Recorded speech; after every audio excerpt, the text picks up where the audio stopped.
So This is a you problem. yeah, it's a me problem. It's always a me problem. So No, that's true. Mark is so intentional I about don't do anything. Thanksgiving, and like his whole reason for it is that people just need to learn to be thankful, and I completely agree with that. I'm on board with that, and like you said, like I knew growing up with the background that I grew up with, it's like, yeah, it's important to be thankful. I get that. But until I started going to church at Grace Fellowship, like, it was always just a morality thing. You know what I mean? Mm-hmm. And it's like with Mark being intentional about teaching on it every year around Thanksgiving and preaching on it and sitting in his office and him talking about the intentionality behind being thankful. It's like, well, it's more than just a morality thing. Like, this is how you orient your life so that you're not bitter and angry all the time. Yeah. I mean, I think that's true. I mean, it's kind of like the whole... So, like, I've had some conversations recently with people about, like, spiritual disciplines and stuff like that, and it's like, spiritual disciplines are Catholic or something, I don't know. But, like, what are you going to do? Like, you're going to do stuff. Yeah. You know, it's like kind of why I don't necessarily... I have a problem with the implication in some Calvinist circles of Calvinism, because people basically come to the conclusion... It's like everybody comes to the conclusion you have to do something. There have to be practices. It's just inherent. You know, it's like what James says, where it's basically like faith without works is dead. Like, you're going to do stuff. And if you don't do stuff, or you only do bad stuff, like, is there actually evidence of your faith? And so, like, if you're never thankful, is there actually evidence that you trust God? That you attribute the things that you've been given to God? Because you're like, oh yeah, God gave me that stuff, but I never thank Him. But, like, you know, there are some people who, like, even look back and recognize they have a feeling of regret about the fact that they weren't thankful for something, and they feel almost like God punished them for it. I don't think necessarily God punishes us for not being thankful. I think He can remind us, you know. Because I don't think Jesus punished, like, what, the lepers who came to Him. Like, He didn't punish the people. Like, the people who went away and were healed were still healed, but, like, the only one that comes back is, like, the Samaritan. Well, I think the punishment that you get for not being thankful is not directly from God. Yeah. It's the bitterness, right? So that's what Romans 1's all about. Like God's wrath is not God directly pouring wrath on people. Right. It's the wrath that they receive as a natural outcome of the things that they're doing. Right, as a natural outcome of their rejection of God. Yeah. Well, you know, so, like, when we had Mike at Wesley and he preached through Revelation, he got to the part where they pour out the bowls of wrath, and he points out that, like, nothing changes. Mm-hmm. Nobody repents. Nothing comes of it other than the fact that, like, justice has been done. Yeah. And so, like, that's, I don't know, seems to be kind of tied to, like, being thankful as well. It is interesting that you bring up Romans 1, considering what we were going to talk about, though. Yeah. Well, I mean, Romans 1 is all about how a person is oriented. Mm-hmm. So, Paul starts off the letter being thankful for the church. Mm-hmm. That's his big thing. He loves the church. And, matter of fact, I started preaching through Romans at my church about a year ago, I guess. And I got to chapter 3 and I wussed out. No, that's literally what happened. Like, I preached through Romans 1, 2, and 3, got to the end of it, and I was like, no, I can't keep going with this right now, because there was so much there in it, and I don't think my congregation was ready for the rest of it at that time. There was other stuff I wanted to address in the pulpit. Yeah. And I'm going through Galatians now. And I'll come back to it, I'm sure, eventually, but I spent... So most people, when they preach through a book of the Bible, they will either not do an introductory sermon, or if they do an introductory sermon, it's just like one introductory sermon, and then they go straight into the book. I preached 4 introductory sermons before I got into the meat of Romans. Yeah, yeah. And that it's interesting because, like, Romans has ended up being one of those books that, like, as far as, like, doctrine goes, like, so much of Christian doctrine is so... It's not 100% based on Romans. But, like, you can't have any without going to Romans, it feels like. Right. Like, and it's been so instrumental in, like, changes, and it's just so many pivotal moments in like Christian history. Like I always think of like, John Wesley's heart being strangely warmed happened after he had left a reading of Luther's preface to Romans. Not even like his notes on Romans, it's just his preface to like the book. Right. So, that's one of the things I actually shared in one of those sermons was the impact of the book of Romans throughout church history. Augustine was converted by reading Romans chapter 13. Yeah. Luther wrote his commentary on Romans after the big movement of the Reformation started. Yeah. And Luther wouldn't hardly take credit for the Reformation, by the way. Yeah. Somebody asked Luther over one of his table talks, which you can go online and read, they asked him, Dr. Luther, how did you start the Reformation? And he said, I didn't start the Reformation, I drank beer and preached the gospel. I mean, that's kind of true, because like you think about like the groundwork being laid, because I taught like the youth that biographies series a while back, and so of course we did Martin Luther, but I think it was the week before we did Luther, we did Huss, Jan Hus. And you go and you read that, and like Jan Hus basically like prophesied, like when they were about to kill him, that like you may cook a weak goose now because Hus means goose, but in 100 years like swans and falcons will come or something like that, and that's why you see like I think it's like the swan is like pretty commonly used in reference to like Luther and stuff in that time period. Yeah, because like he was literally like a fulfillment of prophecy. It's like God paved the way and set everything up, like it was already kind of coming. Yeah, and so Luther wrote his commentary to Romans like in the heart of the Reformation. Wesley was converted after hearing Luther's preface to the book of Romans. And then Karl Barth wrote his commentary on the book of Romans in the wake of World War One and in Germany. And then he went back and revised it several times. Yeah. But like one person said that Barth's commentary on Romans was like a bomb being dropped into the playground of theologians. Because theologians and pastors during that time had become so complacent with the power dynamics that were going on in Germany. Yeah. That Barth's commentary to Romans challenged all that. And we don't, and it's funny because we don't, whenever you hear someone talk about a theology book or a systematic theology book or a commentary on a book of the Bible, it's like you don't think of that having much impact because it sounds like dry, boring stuff. Right. But like Barth is looking at the book of Romans and he's just writing what he sees in the text. Yeah. And what he's seeing in the text is a direct challenge to the politics of the day, to the power play of the day, to the way people are living their lives sinfully and complacently. And all that stuff, he brings all that stuff out in that commentary. And whether you like Barth or hate Barth, whether you agree with Barth on everything, like, I don't think you can study the book of Romans, preach through it, teach through it, without giving consideration to his commentary. Yeah. And like, he did another revision of that commentary during the World War II. So it's interesting that the two major, he wrote it during World War I, and then he revised it during World War II. Yeah. Yeah. In the wake, and all that stuff in the wake of Hitler. Well, it's funny because like people think like, they think, like you said, like it's a boring theology book or whatever, and it's like, there are a lot of books that people will be like, oh, it's boring, because like, yeah, like, it's not entertainment. Right. Like, it's not for pleasure.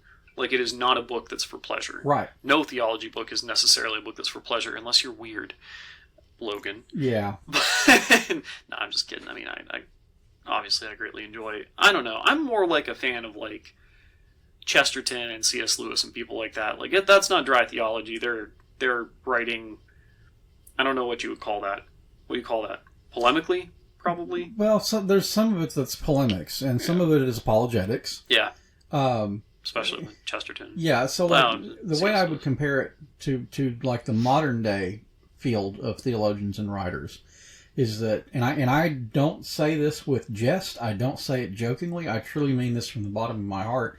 I truly believe Douglas Wilson from Moscow, Idaho, like that guy. Yeah. I believe he is the modern day G.K. Chesterton of our society. Yeah, I mean, like, he talks about being a Chestertonian Calvinist, and like, the more you listen to him, the more you read. If you read, because like, I've, had the wonderful privilege of, I kind of discovered Wilson around the same time that I, like, started reading Chesterton, and Yeah, like his style and his way of conversing and his way of criticizing and things like that, like it's very similar. Yeah. Like he's definitely got that going on, and he is super prolific the way that Chesterton was. Yeah, like I'm not a Calvinist anymore. I'm just not. Yeah. But I still love Doug Wilson.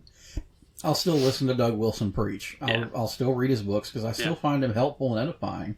And he's clever, and he's thoughtful, and he's not just provocative. Like, he genuinely puts thought into the things that he puts out there. Yeah, yeah. Well, but it's like, it's interesting, to go back to like the original point, not to just, wax poetical about how much we like Doug Wilson, because I also like Doug Wilson. Like, the whole Moscow thing is like pretty good a lot of the times. I mean, like, whatever. Like, there's always things you can criticize everywhere, and that's not to like dismiss any of the criticisms. Just like this podcast, like this particular thing that we're talking about, has very little to do with that.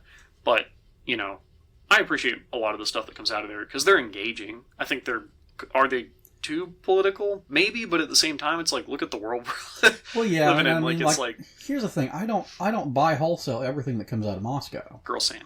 Like, I got problems with Toby Sumter. Yeah, sure. I got problems with their cross politic podcast thing. I'm not a fan. I think they all dress too nice and it offends me. Yeah. I'm wearing athletic shorts and a t-shirt right now. Girl same. So yours has stains on it. Yeah. My t-shirt is stained right now because I had pad tie or whatever it was earlier. Yeah. But no, like I got problems with Toby Sumter and Cross Politic podcast. I'm not going to get into those problems right now, but I got problems with Andrew Isker. But I really enjoy Doug Wilson. I really enjoy Joe Rigney. I feel like those guys have a lot to offer. Yeah. I think Jared Longshore is thoughtful sometimes. He can be. I think he gets a little over his head in terms of arrogance every once in a while. But for the most part, Doug Wilson and Joe Rigney are the two main guys that really motivate me the most towards that camp. I think they're swinging a lot of the punches, like in the intellectual department there too. Not that like those other guys aren't.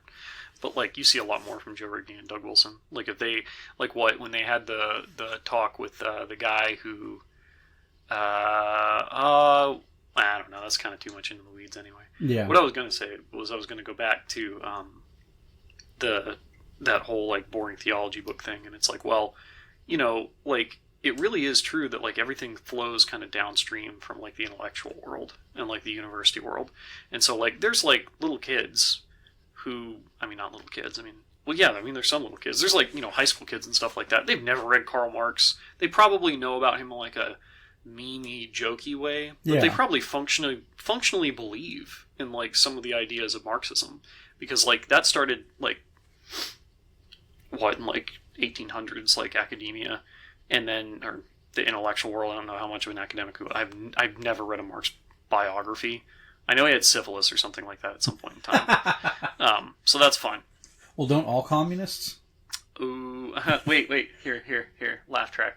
Yep, there we go. It cuts off like really awkwardly too, so that one's not very good. I got a way better one that we can use at some point in time. Logan can't even hear these sound effects. It came free on the recording device, so I got to use them. It all flows downhill. Like, stuff flows downhill ideologically from people like that. And so, like, that's why it's like somebody tries to blow the whistle or something like that about, like, some book that's been written that's, like, being read. I'm not going to, like, talk about, like, all the CRT stuff or whatever, but, like, something like that happens and people throw a fit and they're like, well, who cares? Like, it's just some guy's book or whatever. Yeah. It's like, yeah, but if it's, like, some guy's book that's being widely read in academia, of course, like, Joe Schmo, on the street is not going to read that book. Like, literally Joe Rogan or whatever, like one of the people who kind of, like, gets ideas out there just by having people on a show. Yeah. Like, he's not going to read that book. He doesn't know anything about it. But, like, people are going to be informed by that. They're going to take it in, and then they're going to, go and basically regurgitate it without ever knowing what's coming out of them. Yeah. And that's just going to happen. Like, that's going to happen, like, all over the place with all sorts of things, And so, like, you see that, like, all over. Like, there are, like, like, American exceptionalism is, like, an assumption that we have that may not actually square with, like, scriptural stuff. And I'm not gonna, like, I'm not gonna work too hard to define that one. It's just a dumb example. I don't really care. This is not what we're talking about. But there's a lot of stuff that doesn't really square with, like, scripture that gets absorbed somewhere, gets thrown into, like, the popular consciousness, and then just like starts spinning out, and it just craps out like somewhere way down the stream, and you'll just run into it. Like I don't know, it's kind of weird. Like I'm trying to think of a good example.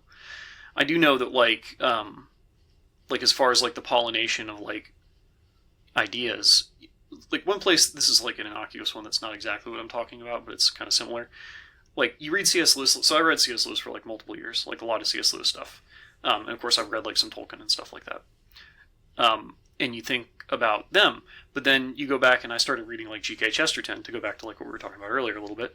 I start reading Chesterton, and Chesterton is like saying stuff that I go and I look at C.S. Lewis and I'm like, I've heard this exact same thing just like come out of C.S. Lewis's mouth, like in this book.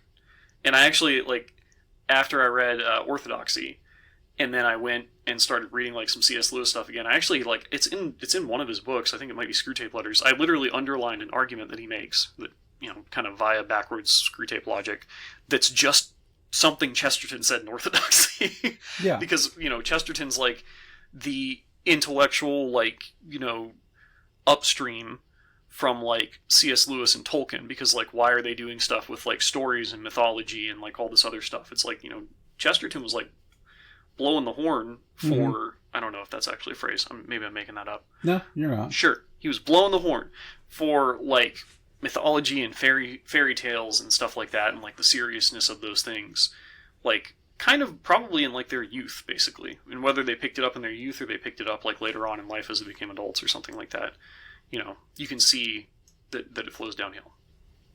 And then like you go back and you read like, I don't know, anything where you study like the history of like ideas, it just comes out. Yeah. You know, and then like you know, because I was a big fan of Dallas Willard, that was kind of like my real introduction to like any kind of real theology. Like what did I read before Dallas Willard?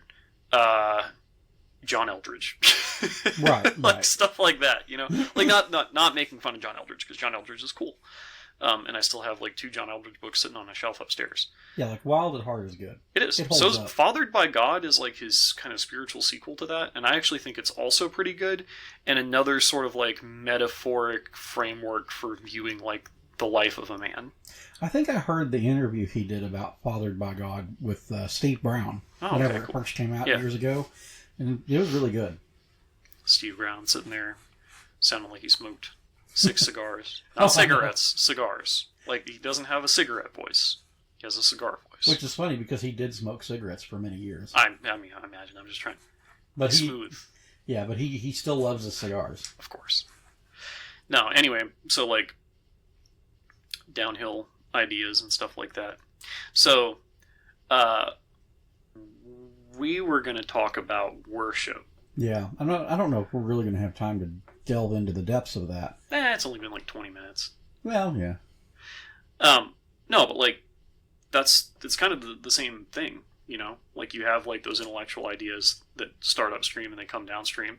So like there's information being conveyed in worship, and that is a way that people probably are taking in quite a bit. Like there's like, you know, I think I used the term practical theology earlier. I just made that up. But I feel like there's a practical theology. Like I feel like a lot of people are practical heretics when it comes to like Trinitarian heresies and crap like that. Oh, of course. Like we've talked about how like Marcionism, which is basically the belief that the God of the Old Testament and the God of the New Testament are 2 different gods, for anybody listening who doesn't know what Marcionism is. That's a pretty common one. If you really talk to people, like I can people never remember the name of that heresy. I've had a hard time. I just think about it a lot. I mentioned it this last Sunday in my sermon, but I didn't call it by name because I was just like, I can't remember what the name of that heresy is. Some guy. Yeah. I might be, you know, maybe I'm mixing it up with a different heresy. There's a lot of them. But, like, no, I'm pretty sure it's Marcionism. Anyway, now you're making me doubt myself. But it's Marcionism. It's 100% Marcionism. Anyway, like, you know, back in the day when it was like red letter Christians. It's like, I'm a red letter Christian. It's like, okay, like, Jesus is God. Yeah. Like, God the Father and Jesus are, like, I'm going to commit a heresy if I try and explain that, I guess. Right. Because I never remember the proper Trinitarian logic, but, like, yeah, they're, like, homeo, the correct one that wasn't condemned at an ecumenical council. Right. And also kind of hypostatic separate union persons, or something like that. Yeah, hypostatic union, but there's like a name for it. I think hypostatic union has to do with the human and divine nature of Christ. They were homies. They were. In some sense, in some like ancient sense, they were homies. But yeah, so there's a lot of people who, like, if you go back to like the 90s and early 2000s, it's like, oh, red letter Christianity, only the words of Jesus, and it's like, yeah, okay, like the words of God in the Old Testament are co-equivalent to the words of Jesus. I actually addressed that in a sermon recently too. Nice. Starting out with Galatians, so like double nice. Well, yeah, because you've got this issue in Galatians where the whole reason Paul writes the letter is because people are doubting his authority as an apostle. Well, yeah, there's also the pee-pee chopping. Well, yeah, the circumcision thing, which is where that comes in, because Paul's like, hey, you shouldn't circumcise. Yeah. And they're like, well, we can do what we want because you're just Paul. Yeah. And he's like, no, you don't get it. I'm an apostle. I've got the same authority as these other guys. Yeah, it's like, we all collectively say you shouldn't do that. Yep. And so in one of the sermons I preached recently, I addressed the issue of apostolic authority and how, red letter Christians try to make a distinction between Paul and Peter and James and John and Jesus, which is also wrong, because like the apostles are like the people who delivered those red letters to us. So like, yeah, no, I think that's a real hermeneutical problem that a lot of people have. And it's not something that they didn't read a book on hermeneutics, right? Like they just picked that up from somewhere. And so they have, and really it's generally they hear somebody say something. They don't actually, like, I think if you really dig into a lot of people on this and you like kind of push them and shove, like, hey, where'd you get this? Like they probably can't tell you. They just heard it from somewhere. They've never examined really like Peter's writings versus Paul's writings in any sort of real depth to try and find any sort of differences, which I don't think you can really find any differences. No. Like people will try and pit like the whole James faith without works is dead that I referenced earlier, and then Paul's thing about, like what you're saved by grace, not by grace through faith, not by works, etc. I don't know. I always get mixed up on that one because I feel like I memorized it in NRSV and then I read it in the translation all the time. People will say that Paul and James are saying two different things. Right, but they're not. That's what I'm saying is like they're like that's an assumption. That, like, if you read into it, it's like, no, they're kind of discussing two different things, in a way. Like, the production of faith versus, like, the, saving power of faith. Well, in James 4, in James 2. Yeah, it's in James 2. And then Romans 4. Yep. Paul and James use the same Old Testament narrative to make their points. And people assume they're making different points. But they're not. Nope. Yeah. No, it's so, I don't know. It's weird. Anyway, people just get those ideas. And then they just run with it. But, like, they haven't read anything on hermeneutics. They've never read any new critics. Right. Or whatever. Like, this is not like, they're not all about that Tübingen school or something. They can't even pronounce Tübingen. They've never even heard of it. There's this guy I follow on TikTok. I can't think of his name to save my life, but I think he's from, like, South Africa or something. And he will take clips from atheists or from secularists on TikTok. And he will use his TikTok channel to critique their videos.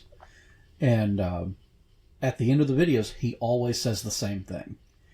And the one thing he says at the end of all these videos is every single argument has been answered throughout 2,000 years of Christianity. All I'm doing is repeating the same arguments that our church fathers have made. Yeah. Like, I think that's one of the things about, like, apologetics where, there's somebody out there who says, like, there's only, like, 5 arguments or something like that that people actually make against God, and they've all been answered, like, multiple times. Right. Like, apologetics generally, like, so I've read, like, a third of Willard's Allure of Gentleness, and he basically says, like, apologetics is about answering questions. And so, like, you start answering those questions, but then, like, ultimately, like, the root typically is in the heart, Like, it comes down to something down there. Well, atheists, secularists, agnostics, whatever you want to call them, they are not intellectually special or unique. No. Anyway, we're way off base. Because we were going to talk about worship. Yeah. And I do think we're still kind of online for talking about worship. Yeah. Because I guess, like, so there's a couple things that kind of, like, that have made me think about contemporary worship and sort of what's going on. One, you've got, like, the effeminacy critique, which I don't necessarily want to spend time talking about that, but I feel like it's kind of true. Well, it depends on what context, because so John MacArthur critiqued, what's his name? I can't think of his name, but he used to lead up the Together for the Gospel music. Yeah. Bob something. I think his name's Bob. But anyway. Bob Barker. Huh? Bob Barker. No, not Bob Barker. It's Bob Barker. Oh, no. It's definitely. So. It's definitely. They thought it was funny. Yeah, the guy who controls the laugh track thought it was funny. But. Oh, the audience. John MacArthur critiqued that guy recently for being effeminate because he led hymns and singing at this one conference. It was a Reformed conference or whatever. Yeah. And MacArthur booed that, and he called it effeminate. Well, he was leading like hymns of the church, and I think he called it effeminate because occasionally he would raise his hands, or occasionally he would do something that could be considered quasi-charismatic. And I guess for MacArthur and for those Reformed soy boys who think like that, don't call people that. No, I will call them. I don't endorse slogans. Soy. What? That's fine. You don't got to endorse it. I'll still call them that anyway. But the thing is, they you just ate Asian food. Yeah. You're a soy boy. Anyway, so they agree with MacArthur's assessment that was effeminate because, I guess to them, worship just means you have to do it as sullenly as possible. Yeah, I mean, like, there's nothing wrong with emoting. Yeah. Like, I think that's perfectly acceptable. I do think that, like, there's a different problem, though, with contemporary worship. That, because you can have stoic, like, hymn singing that is not joyful. My UMC hymnal's not down here, but John Wesley has his, like, instructions for singing. And what does he say? He says, sing lustily and with good courage. Yeah. That's one of them. Be afraid of being, seeming half dead or half asleep. Mm-hmm. Is more or less like what he says. I should have grabbed that. I'll bring him up on my phone. Anyway, but the problem's not with emoting. No, it's not with emoting, but there does seem to be another issue, I would say, because I think like, and we've talked about this a lot, so I'll try and rehash it properly since we're doing this on a podcast for the point of maybe just putting the idea out there. Sure. Like, you sit back and you look around and it's like, things are pretty bad. And it's not just our country. But I think it's like Western culture in general. There's a lot of issues. I think there's issues in other places, but obviously, like, different, like, kind of little worlds are going to have their own particular issues. But, like, it seems like the one that we have, I would characterize as sensuality, which is not a term you hear bandied about much anymore. And really, even in Scripture, it doesn't show up that much. Like, sensual is a descriptor used in, I think, one passage in Romans and in James. And so, let's see here. By the way, I found Wesley's instructions for singing. Nice. We'll come back to that. Let's see here. Sensual. Search James 3:15 and Jude 1:19. Okay. That's in New King James Version, but I believe it's exactly the same in King James Version. Yep, it is. Yeah, James 3:15 is, this wisdom doesn't... he's talking about... I should probably read that one in context, huh? There we go. But if you have bitter envy and... no, let's read the whole thing. Let's read the whole thing. I'm not reading all that. What's interesting is if you look up the word sensual in the NIV, it brings up Ephesians 4:19, Colossians 2:23, and 1 Timothy 5:11. Interesting. In Ephesians 4:19, it says, having lost all sensitivity, they have given themselves over to sensuality, so as to indulge in every kind of impurity, and they are full of greed. You said that's Ephesians 4:19? Mm-hmm. So, for context, in Ephesians 4, like Paul's talking about at the beginning, he opens up the chapter talking about how we should live as Christians. And he talks about the gifts that God gave to the church through Christ. When Christ ascended, gifts descended. And when those gifts descended, they were, apostle, prophet, pastor, evangelist, teacher, fivefold ministry. And then he gets into how the body is structured and how we need to be edifying towards one another and how we need to live as Christians. And when he gets into the part about how we're to live as Christians, he compares that to unbelieving Gentiles. Mm. And so to back up to verse 17 in Ephesians 4, Paul says, "So I tell you this and insist on it in the Lord, that you must no longer live as the Gentiles do in the futility of their thinking." So this is a mind issue. Yep. "And they are darkened in their understanding and separated from the life of God because of the ignorance that is in them due to the hardening of their hearts. Mm-hmm. Having lost all sensitivity, they have given themselves over to sensuality, so as to indulge in every kind of impurity, and they are full of greed." So what does it say in the New King James where it says sensuality in the NIV? The New King James actually said beyond feeling. Beyond feeling. So instead of having lost all sensitivity, it says they're beyond feeling. Yeah, which I think is interesting. Because Ephesians 4:18 and 19, I'll read 18 and 19 in the ESV, which is what probably a lot of people are reading now. "They are darkened in their understanding, alienated from the life of God because of the ignorance that is in them. Due to their hardness of heart, they have become callous and have given themselves up to sensuality, greedy to practice every kind of impurity." It didn't pull up sensuality when I searched it. Anyway, doesn't matter. Anyway. The mind doesn't work anymore is like, I think, the upshot of like that passage is basically like, because their heart has been hardened, their mind stops working, and all of that has basically happened as they've been given up to sensuality. Yeah. So I don't know, man. I feel like we're not giving this a proper treatment, to be perfectly honest. But I think that like the hallmark of at least like the culture that we live in, right, is sensuality. Well, I mean, because we have to like talk about what that is. What were you going to say, though? I'm sorry. Well, I was just going to say that, we don't have to unleash everything right now. Because we're going to be doing this on a regular basis. Yeah. So we got time to unload this little by little. We'll come back and we'll talk about sensuality at some point in time. Yeah, I think it's worth talking about, because the issue that we're seeing in worship. So we were talking about. You're fine. We were talking about. Touch the mic. Yeah, we were talking about the issue of effeminacy in worship. I'm not really. So that's not really the issue I have. That's not really the issue you have. No, okay. No. My issue is the sensuality issue, because I think that's coming out, and you think that's what's being called effeminacy?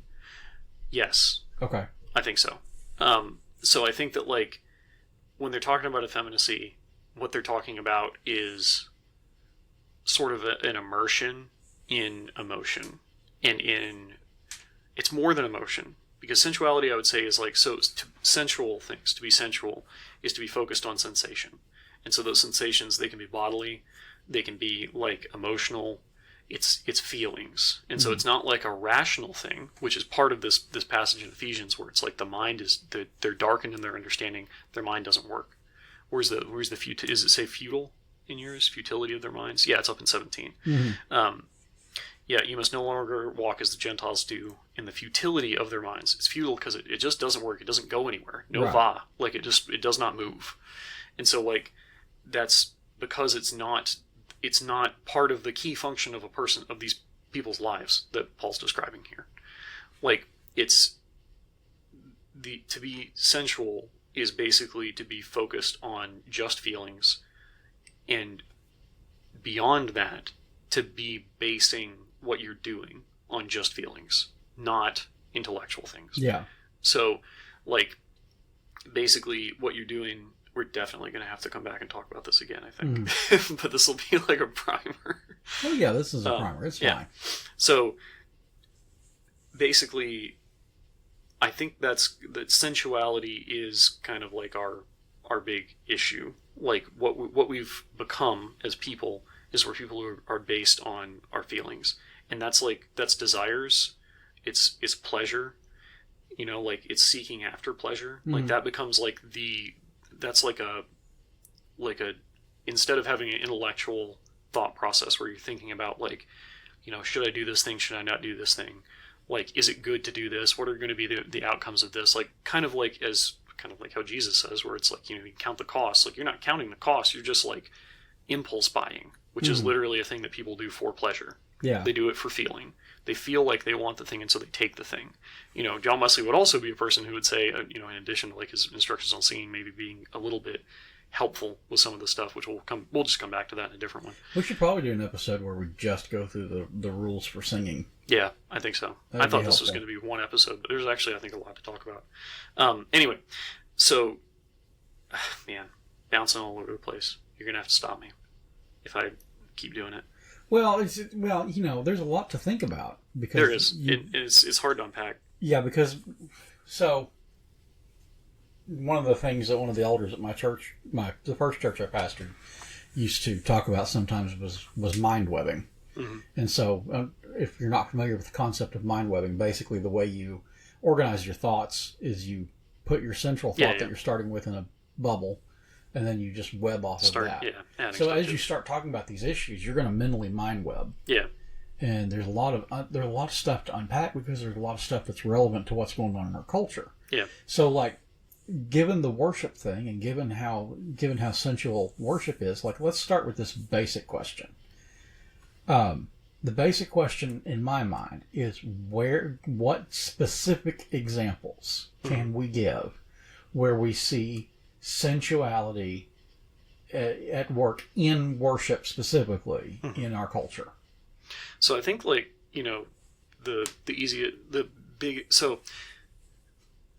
like the controversies that are out there with like contemporary worship, and by contemporary worship I basically mean anything that's like just not hymns, and I'm not saying like all of that's ugly and awful, because there are contemporary worship things that I like, obviously, and we've already discussed that it's not a problem. Put your hands up in worship and stuff like that, like that's fine. Jumping up and down, sure, I don't care, I don't really have a problem with any of it. What I have a problem with is the focus on sensation, where you have people who will come to church and they'll have a sensual worship experience. So they'll come and they'll jump up and down and they'll cry and they'll do all this other stuff. And then they will not go out into life and live as a disciple of Jesus. Right. They will go out into life and they'll just do whatever. And obviously they'll probably have some holdups, but I think it's where you see a lot of like, there are kids who walk away from church, there are people who walk away from church because there's disingenuine behavior. Mm-hmm. And you have a lot of these churches where people go and they have a very strong sensual worship, where like there's a lot of activity, there's a lot of like emotion, there's a lot of feelings, there's a lot of stuff like that. And basically, if you're a person who's observant of the people, and the people, and you spend time with the people, and then you leave and you see these people who go and cry, and jump up and down and like, do all this stuff, and you see them in the rest of their life, and there's no Christianity. There's no following of Christ. There's no Christ. There's no, especially like if it's like your mom or something like that, she goes home and she watches I'm not saying this is what everybody does. I'm just making a random example. I don't want to like straw man like somebody who might be experiencing something in these worship services, because I know people who do. They have incredibly emotional experiences and stuff like that. It's not necessarily a problem. Right. What the problem is like, it can be a sort of like, it's not holy entertainment, it's a holy outlet. Basically, it's a holy like catharsis, more or less. So there's a story that I read a while back where it was this Jewish reporter who's like, he lives in the UK, and he went to Iran, and he was like Tehran is like the capital or whatever. He gets stuck there. He gets kidnapped by the International Guard, or not the International Guard, what is their name? It's the Revolutionary Guard. And there's like a whole thing, and he explains it in like his articles and stuff. It's very interesting, but kind of irrelevant. Anyway, so he gets stuck in Tehran, and he's going around during, it's some Islamic like religious festival where they have these like services where they're like wailing and mourning and like beating themselves and doing all this other stuff and crying, and it's like so intense and emotional and dark. And he describes going to one of these and kind of just like observing it, because he's Jewish, so he's not necessarily, he's very moved by it. And so he goes up and he's talking to people afterwards, and he was just shocked to find out that like these people are atheists. Like they'll literally tell you that, They're like, I don't believe in any of this stuff, but like, yeah, it's just we do it to like get this out, you know. Yeah. It's an experience, you know. It's because I think that you have like the whole the idea of like pagan worship. I'm not accusing people who have emotive worship experiences of being pagans. That's not where this is going.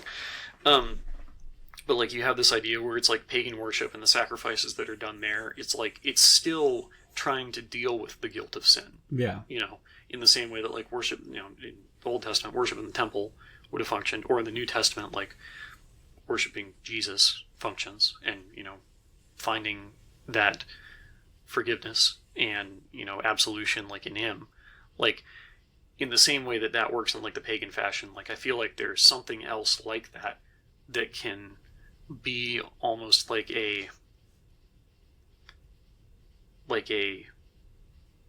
emotional outlet thing for dealing with the guilt of sin, possibly, or even just like just life sucking or something like that. Sure. Like, you know, I would say that like the sensuality thing, because I feel like, you know, I've not done a great job defining it.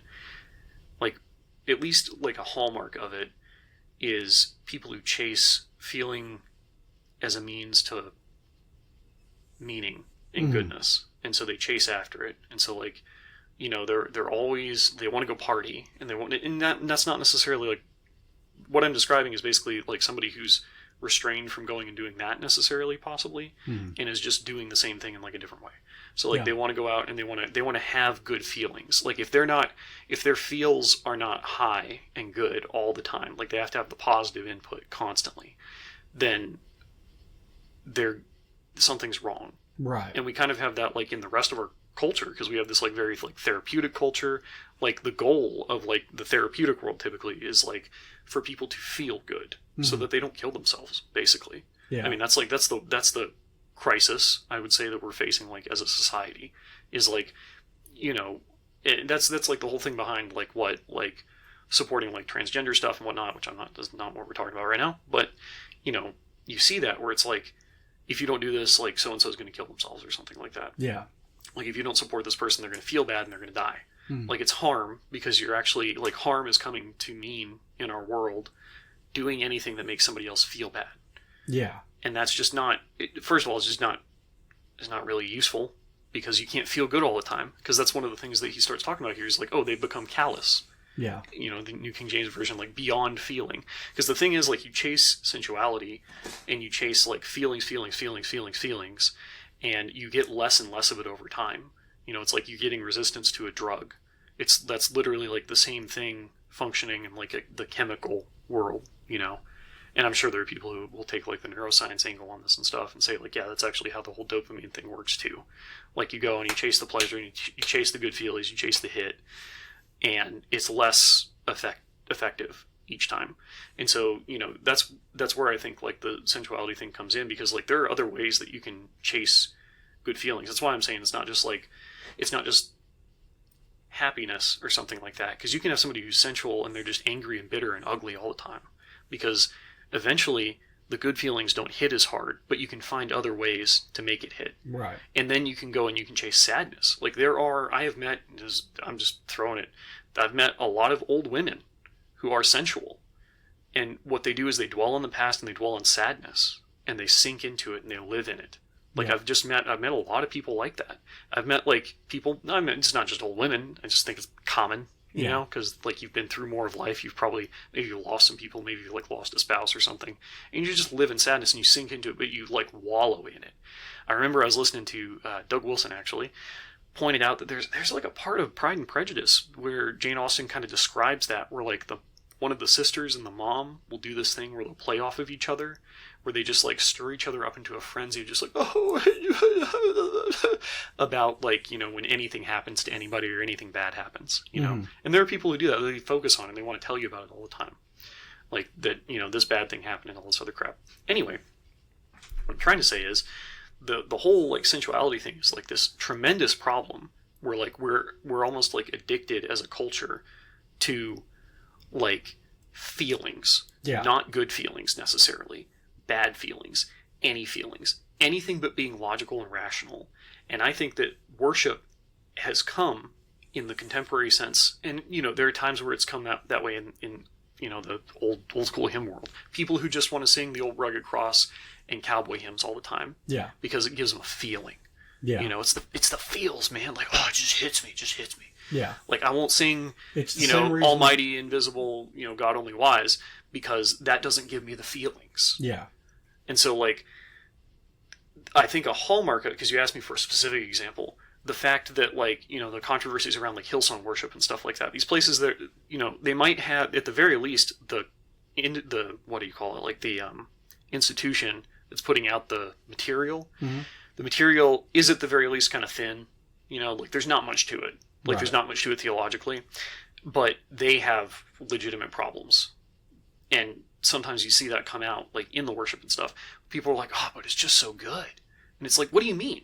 What's your standard for good? Yeah. Like, aesthetic, like, there's aesthetic beauty is a real thing. And that's fine. Because, like, there are bands out there that are legitimately very talented. Sure. And their content is just not that great. Yeah. But they're still talented and they're still really good. I mean, it's why, we can listen to, like, classic rock or, like, I don't know, like, secular stuff that's, like, the content is bad. Like, the people are talking about sex or drugs or something like that, but it's like, but it's a banger. Yeah. Like, that's in a sense, like, some sensuality. But it doesn't have to be, because you don't have to be guided by it, but you can still appreciate the thing for, like, its aesthetic qualities. But there's more to worship than aesthetic qualities. There's more to worship than just, like, the feelings that we get and the feelings that it evokes. There's also a doctrinal side to it. Mm-hmm. And there's, like, an intellectual side. And it ends up being this thing that's very similar to that whole, like, intellectual downflow that we see in society, where, like, the universities and the academic world, kind of has, like, this thing going on that nobody cares about, nobody's looking at, and then it, like, flows all the way down. So, like this is, I'm not trying to interrupt, I'm just trying to blurt my crap out. But, like, I remember I graduated college in 2016, and I think either that last semester or the semester before that, at the end of 2015, I took gender communication, and we talked about gender performance theory, which is basically the idea that, like, male and female and stuff like that, that's a performed gender. And so, like, it's just something that kids, like, are socialized into, and that's it, and that's the only reality to it, and, there's nothing inherent about men and women that's actually different. It's just something these are roles that we learned, and so you could go and you could play a different role if you wanted to.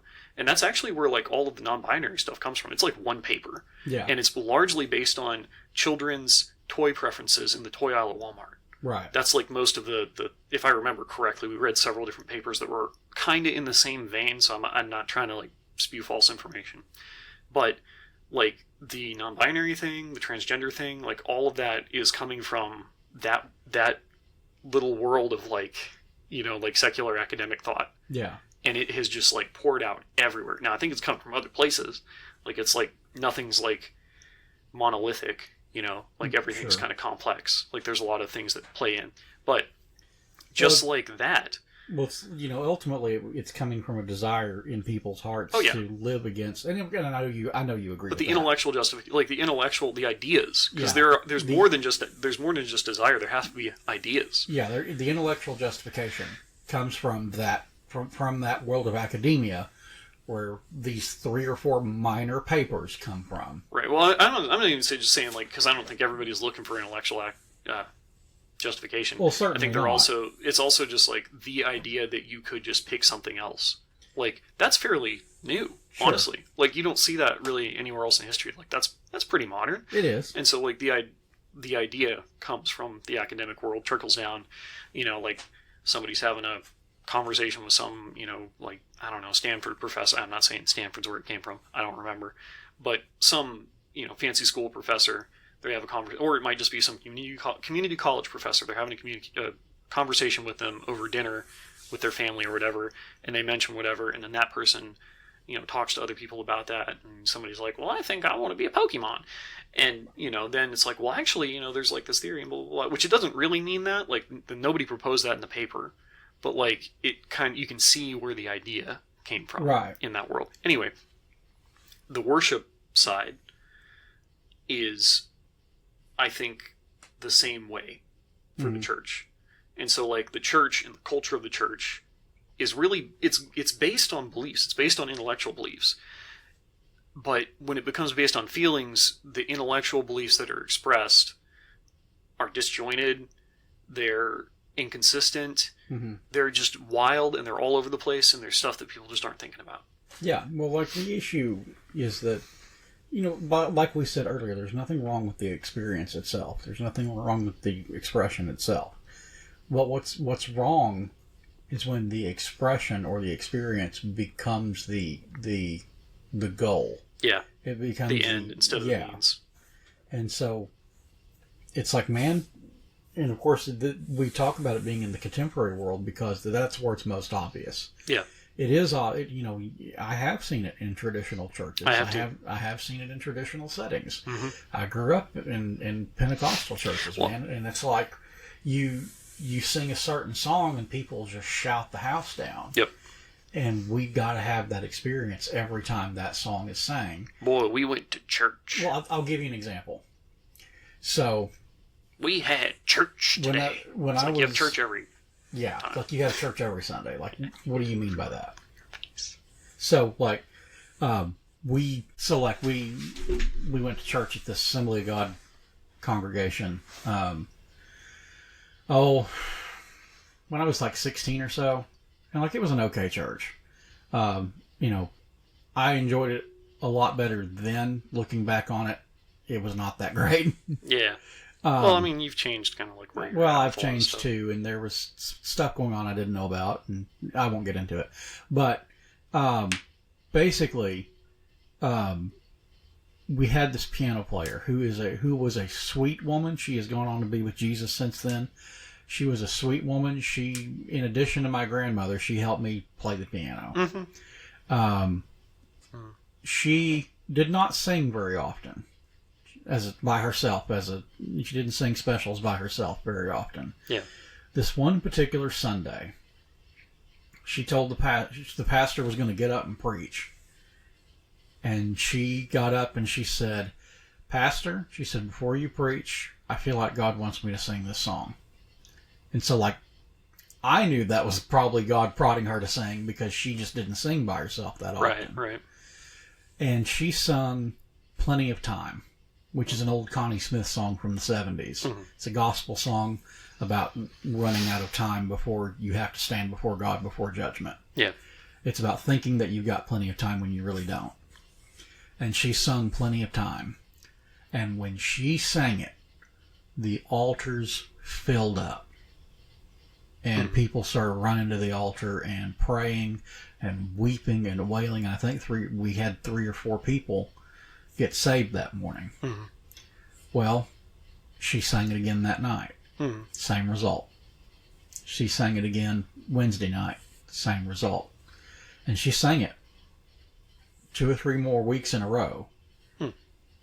And same result, except then the response started dwindling down. And then she sang it one time, and very few people came to the altar, and, Yeah. And she just didn't hardly sing it anymore after that. Yeah. And so I think what happened was when the desire, and I don't think this was an intentional decision on her part, okay? Yeah. And I don't think this was an intentional decision on the part of the pastor. But I think whenever she would sing and the desired response lessened, mm-hmm. the initial response was good. It was probably something that needed to happen. Mm-hmm. But when the desired response lessened over time, there wasn't a need for her to sing it anymore. Does that make sense? Yeah. I mean, like, they burned through it, basically. Right. I mean, that's like, so much of, like, what we see in the world. I know, like, it's like I'll say that. It's like an ADHD pattern thing that people talk about. That's, like, really hot right now. Everybody has ADHD. Mm-hmm. I fit every single description. Tyler sends me stuff that applies to it, and it's really offensive. Yeah, me too. Like, but anyway, so Brittany does the same thing with me and autism, by the way. But it's like, Yeah.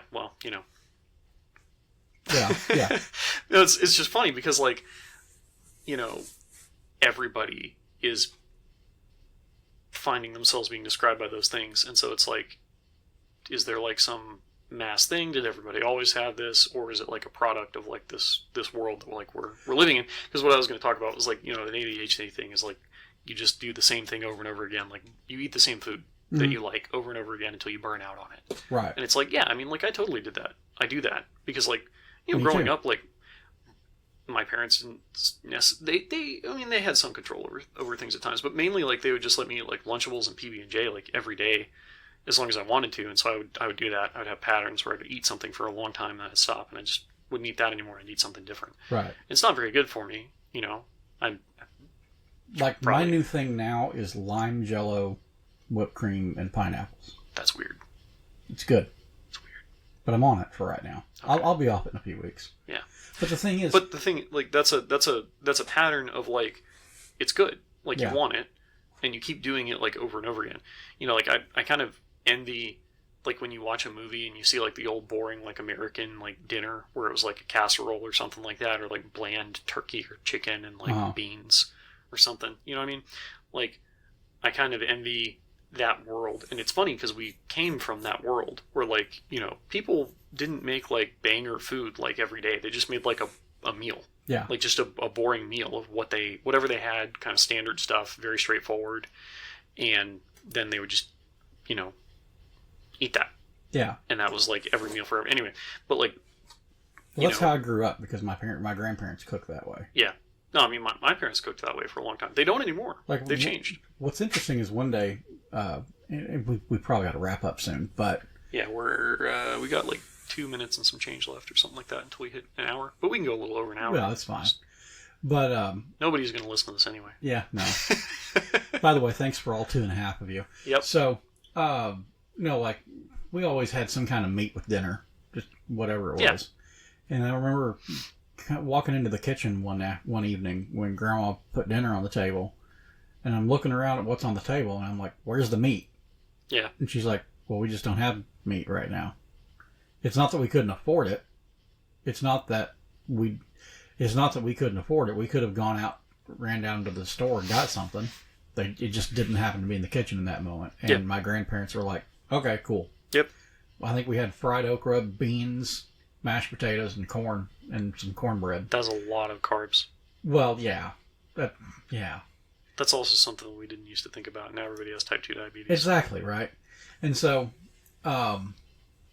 it's like, well, where's the meat? And they're like, well, we got beans.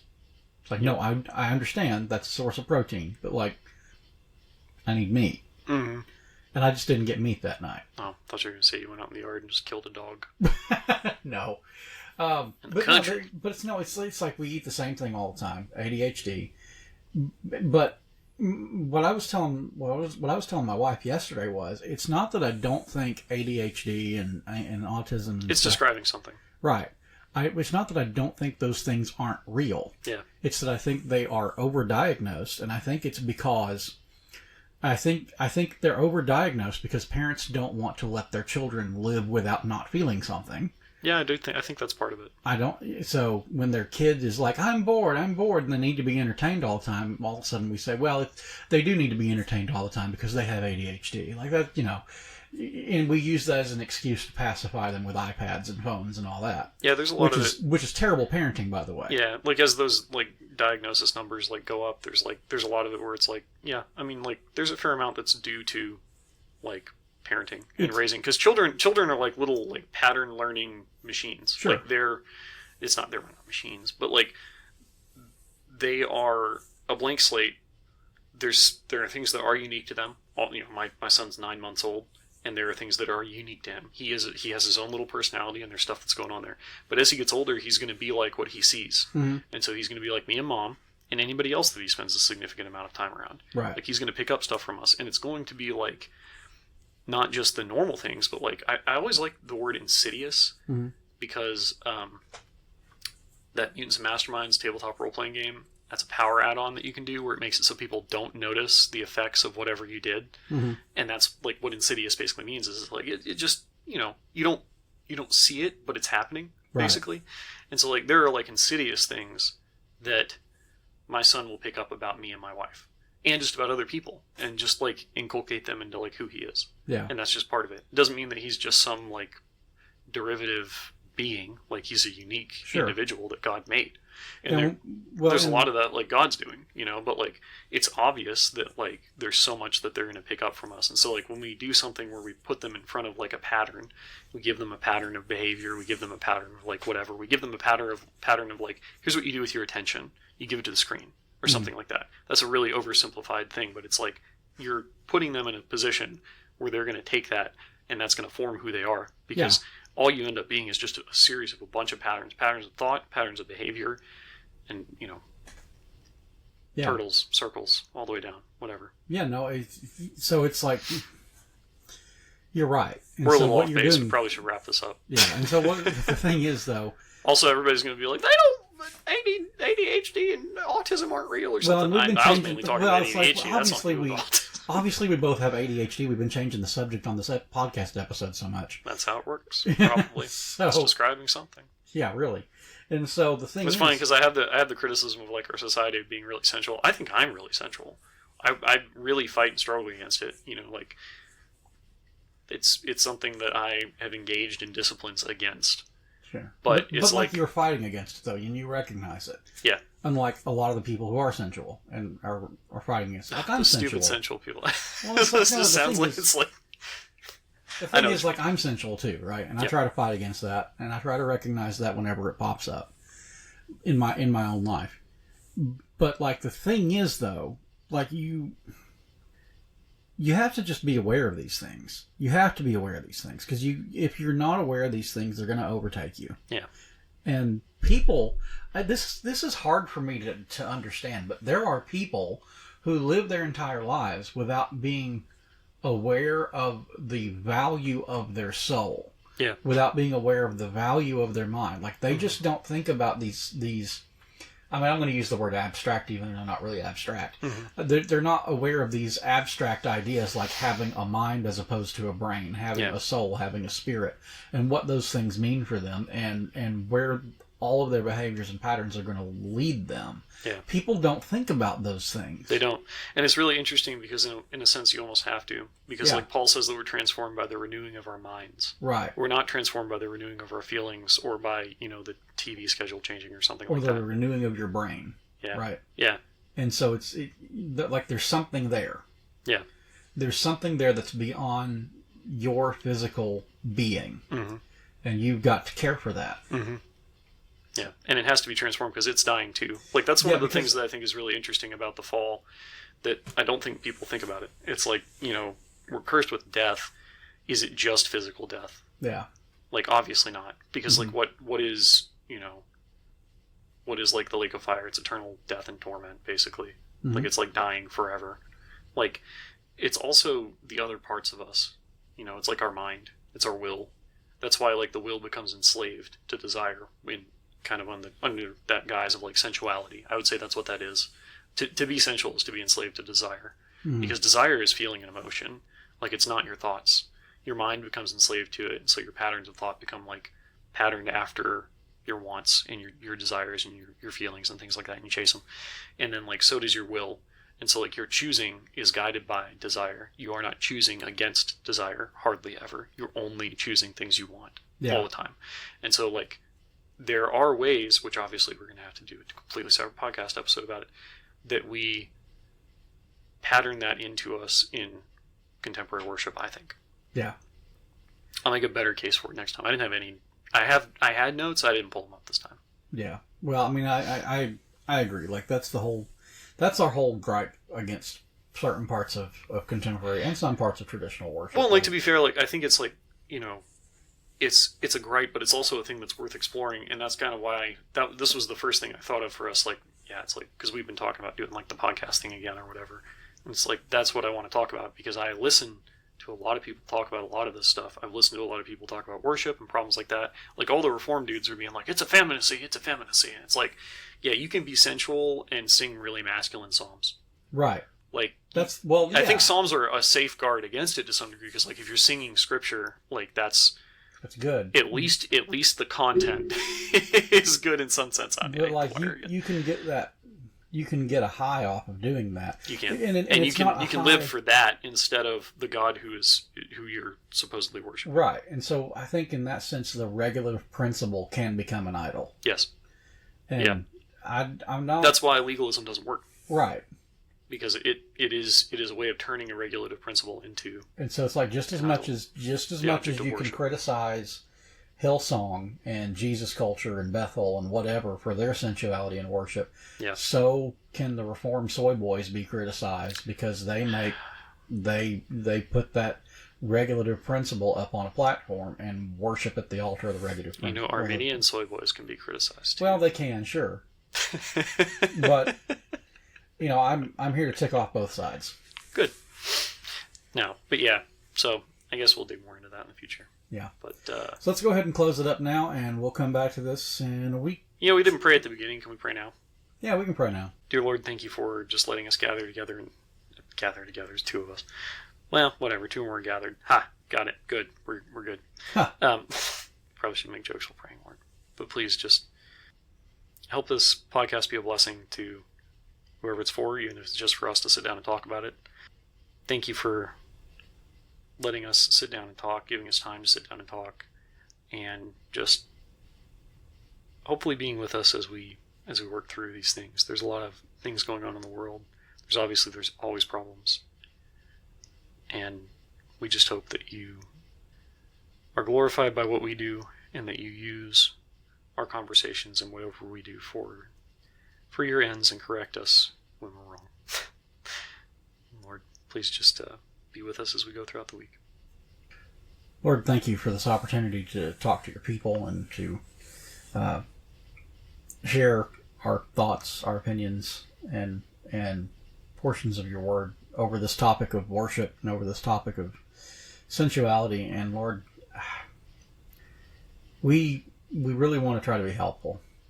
We really want to try to be genuine, and we want to, in spite of our lightheartedness, we want to bring a aspect of seriousness and weight to this situation, because it's something that doesn't seriously need to be considered.